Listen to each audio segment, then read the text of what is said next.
Okay, hello everybody. It's Miss Kolchak, reporting live from Screencast-O-Matic.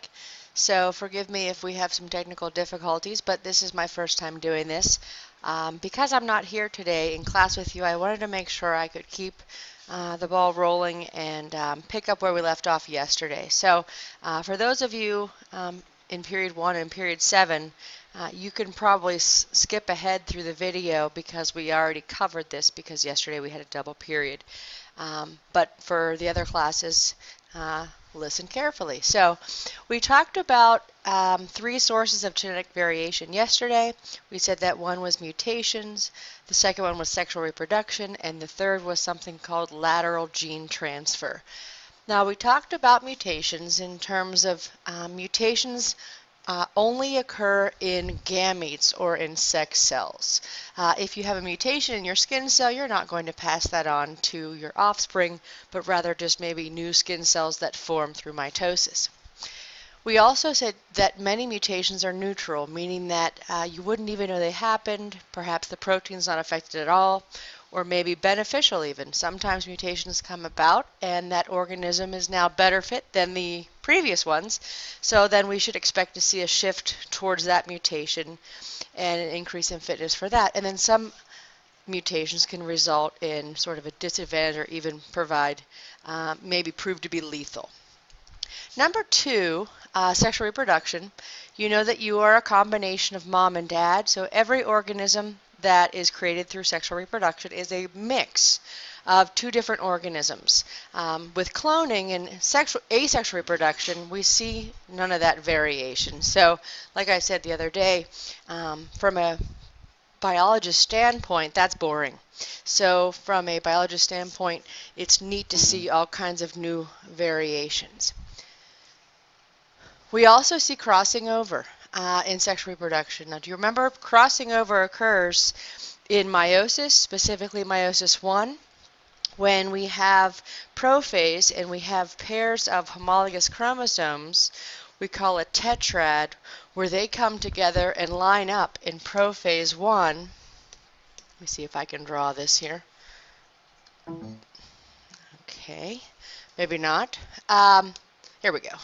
So remember that we have a pair of chromosomes that have been doubled, and then here's the other pair. We have tetrad because there's 4 of them. Okay, and that part of this piece of chromosome, well, not cooperating, but the top part of maybe the one on the left here will switch places with maybe this one right here. And so we get new combinations. That leads to genetic diversity within a population. And finally, number 3, give me a minute here. Number 3, my Promethean pen is not cooperating, so number 3 is something called lateral gene transfer. Now, when you think of the word lateral, maybe you're drawing a side to side with your finger. Lateral meaning from side to side, and gene transfer you'll never guess, but that means that genes are transferred from 2 different organisms side by side. This is common in unicellular organisms like bacteria. Now, typically bacteria reproduce asexually through the process called binary fission, but there are certain times where bacteria will reproduce and swap genetic information. This is called lateral gene transfer. The process is called conjugation. Let me see if I can write that on the screen here. Oh, still not ready for me to do that.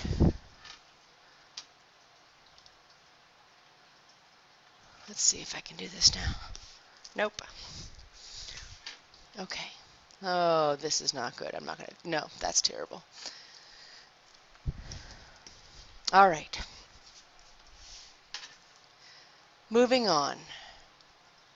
So, lateral gene transfer can occur between 2 members of the same species or 2 members of different species. This is interesting to note too that this is how bacteria can develop antibiotic resistance. I don't know if you remember. Do you remember Griffith's study with the mice and the bacteria, and there are two different strains of bacteria, the smooth and the rough, or the harmless and the harmful. Same thing here with antibiotic resistance. We talked about earlier in the year MRSA, which the R in MRSA stands for resistant because it's actually resistant to the antibiotic methicillin. And then the SA just stands for the scientific name Staphylococcus aureus. Okay, moving on. Where's my revealer? Well, I've got to go to Tools here. Taking away my revealer. Maybe if I extend that down.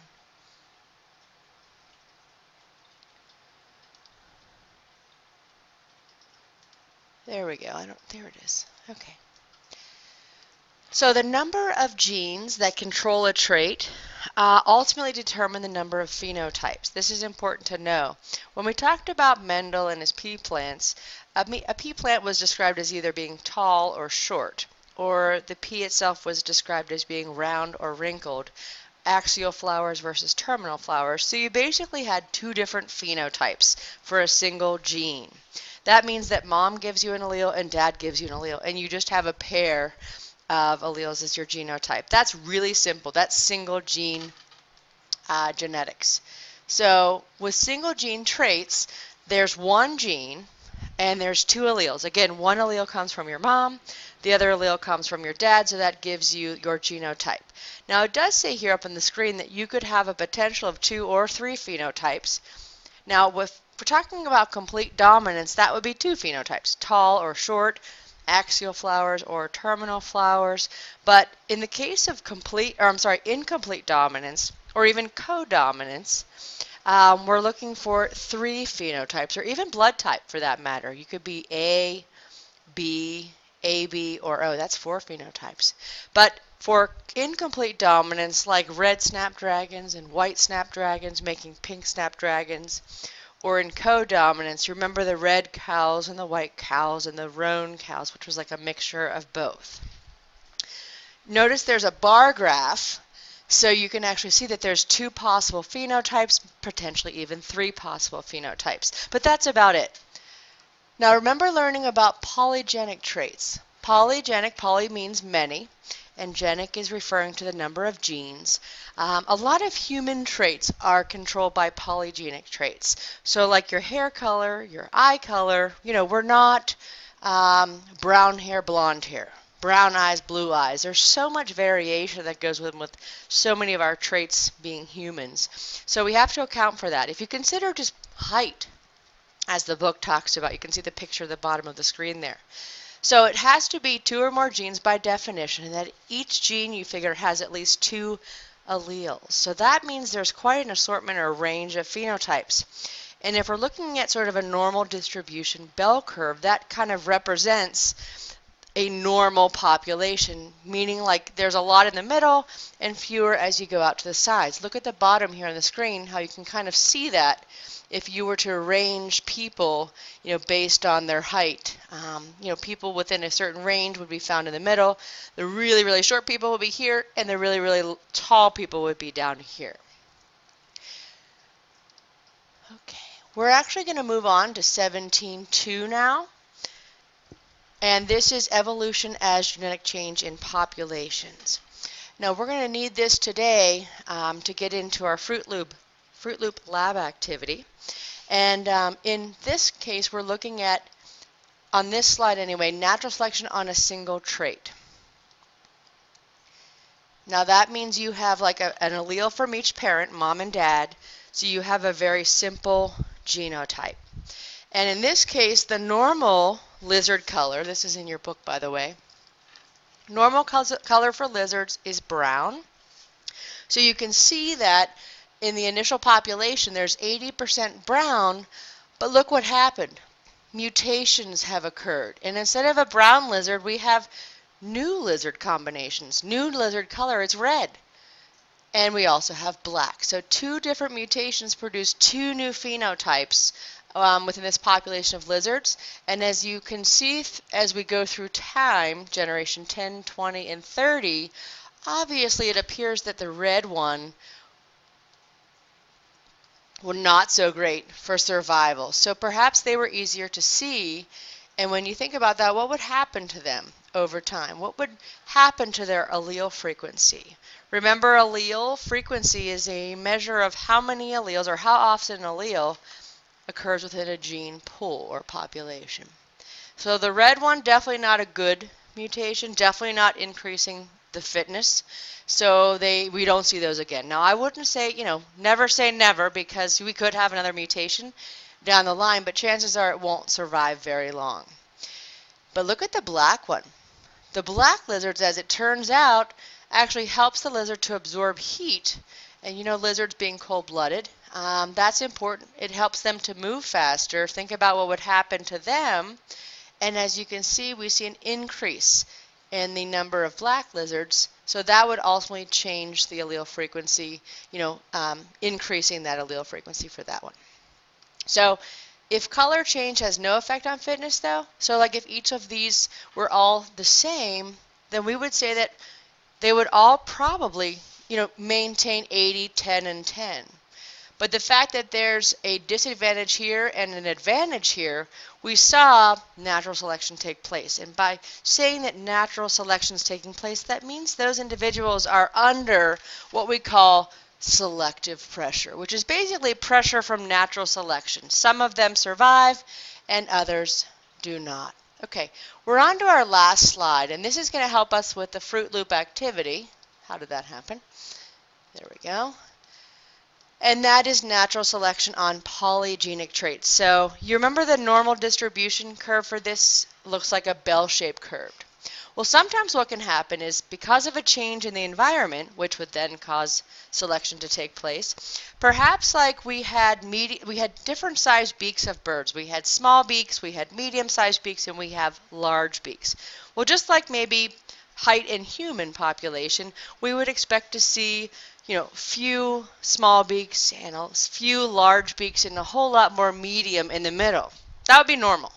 But maybe something shifted in the environment where we're seeing fewer and fewer small seeds and more larger seeds. So of course, everything would sort of shift in favor of the larger beak birds, and the small beak birds would be less favorable. So what that's called is directional selection. So literally, the bell-shaped curve totally shifts in one direction. Now it can go the opposite way too.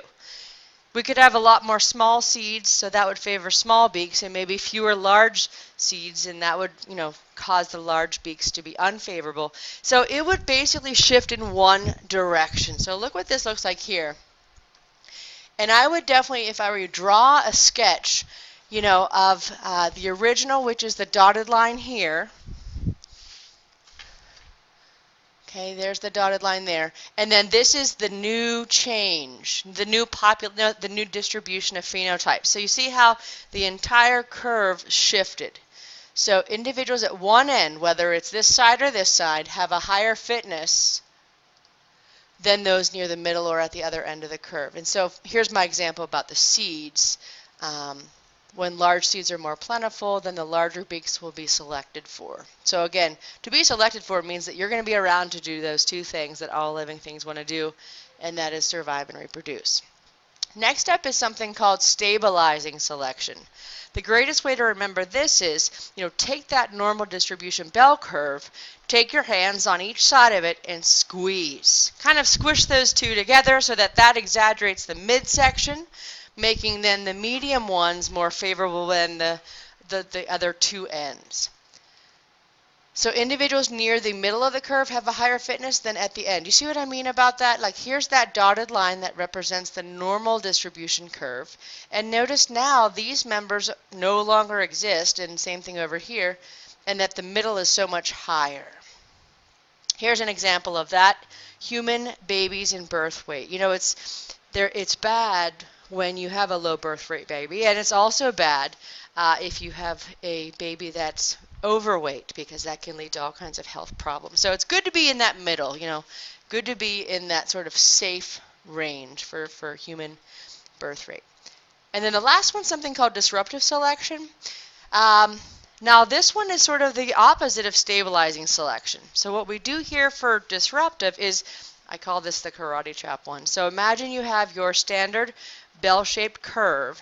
You take your hand and you smack it right in the middle where you've got that median range, and what you end up with is not so many in the middle, but more on both sides. So it's just kind of like the opposite. So individuals at the upper and lower ends of the curve have a higher fitness than near the middle. So here's what I mean about that dip, and you could also think of it as like an M. That's also a good way to remember. Okay, so back to the beaks and maybe seed shapes. So like assuming here, maybe for whatever reason, the number of medium-sized seeds would drop, but yet small seeds and larger seeds became more abundant. So that would favor those or select for those. Okay, so definitely have these drawings sketched out. We're now going to transition into the Fruit Loop lab activity. You should get from the substitute a baggie of pre-counted Fruit Loops, and read the directions. The directions are all on Blackboard. Let me show you where you can find those. Oh, let me get a Blackboard here. So we're in Unit 5 Evolution, and we're going to go to Chapter 17, Evolution of Populations. We're going to go to Fruit Loops Selection Activity, and you'll find this Word document. It's best not to type this because you see here it says to draw a graph. So there are a couple of pre-lab questions. So maybe have one person be in charge of giving the directions to the group. We're going to go in groups of 4. Our lab groups.